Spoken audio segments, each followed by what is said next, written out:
Hey, welcome back, everybody. It is JP with Max Tr3 Revival. Good to get back on working on the car.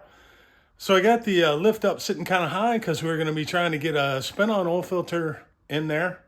I've got some polishing I've been working on with some chrome pieces. And I'm also working on some of the parts, part numbers, bins, and making sure I've got everything updated in my spreadsheet. Had a problem with the computer, so working on that, get that back in shape. So let's go ahead and dive in and see what we can get done. All right, well, let me see, go to 0.5. I don't know if you can tell, but I think I'm gonna be able to just get it back far enough, keep the door closed, and then be able to get up underneath. I was able to roll the front end enough up. Got the tire to seal, so it's holding for now. Might be a slow leak, we don't know. Gonna drop this down, roll it back as close to the door as I can without denting it, and then see if I can get up underneath to get that spin-on oil filter in there. That's a plan anyway. Is this right here. Come on out. Okay. So this is Moss's part number 635828. It's the spin-on adapter oil filter. Got a couple different O-rings in there. Got some instructions on how to hook it up. All right, so reading the instructions, there's 2 thread counts that are on the bolt that comes out from the old style. It looks like I had the Purolator filter head. Not the recess bolt, but the bolt that sits out.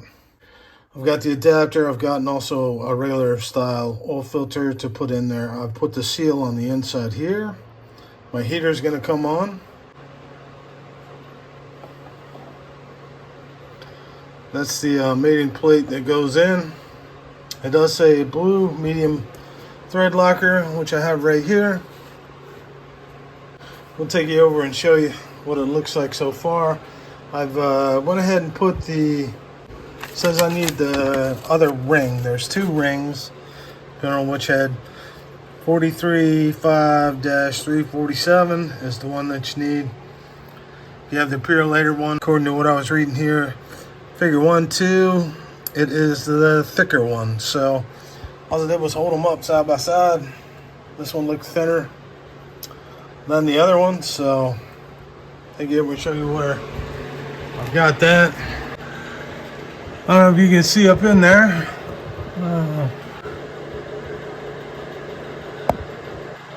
That's where the ring goes, and then I guess we're sealing to the inside. It says it's only 11-12 pounds, so thought I'd get a rag up in there and see if I couldn't wipe that out pretty good so the medium blue filter locker info whatever would seal.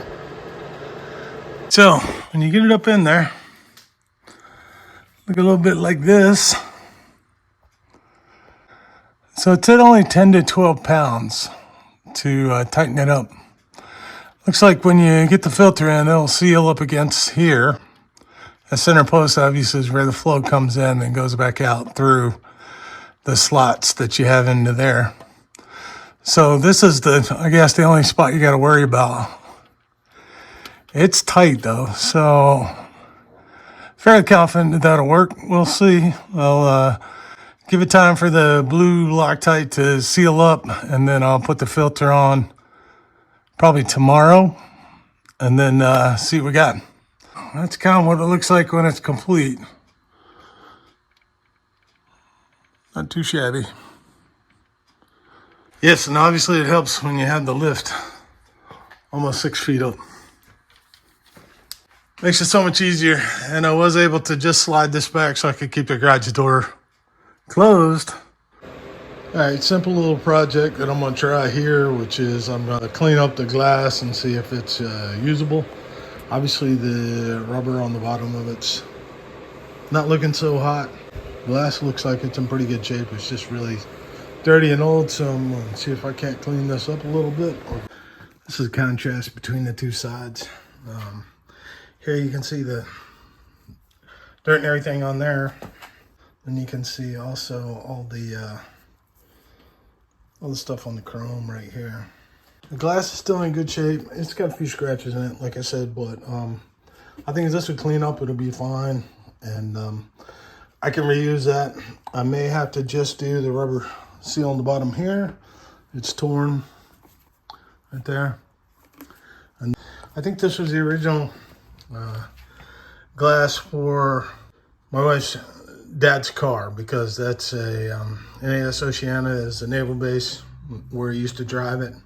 And the sticker obviously says 1971. And this one is the last known good sticker for it. So I guess it's been off the road since 72. 73, 74 is what we have on the property tax. So right around 74 or 75, I guess, was when it was taken off the road.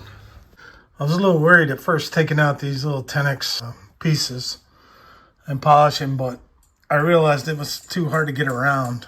You look at this one here, you can see all the crud that's around that, and that's tough to get around. Found the proper wrench, and I'm just taking them out. I'm just being really careful, because I hear those are really hard to get them back in if you ever mess it up. Well, I have to say, I think that'll roll another day. Looks much better. See if I can get that mounted up. I put the other hard top up there.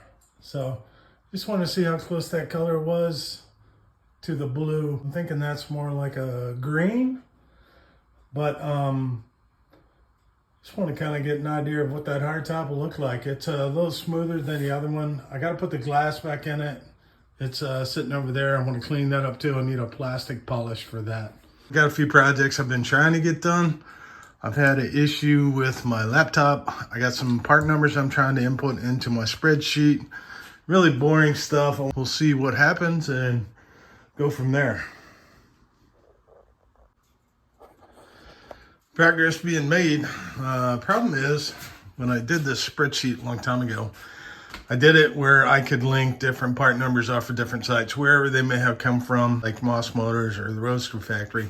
Well, since we know what happened at the Roadster Factory, a lot of those links that I had that were web links are now gone.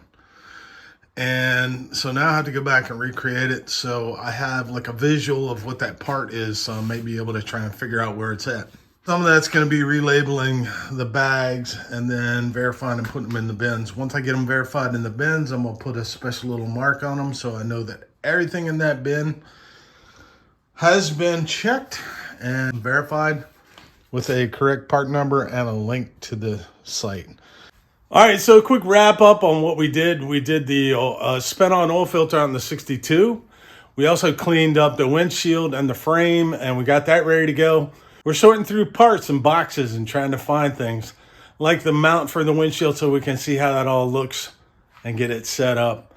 I found the carb rebuild kit, so I'm going to take a look and see if I think we need to rebuild the carbs on the 62 or if I just need to, crack them open and make sure they're working okay. That'd be a gasket kit, so much cheaper. I appreciate everybody following along. Hit that like and subscribe button. If you got any comments, go ahead and leave them for me. We'll dive in next time and see what we can get into.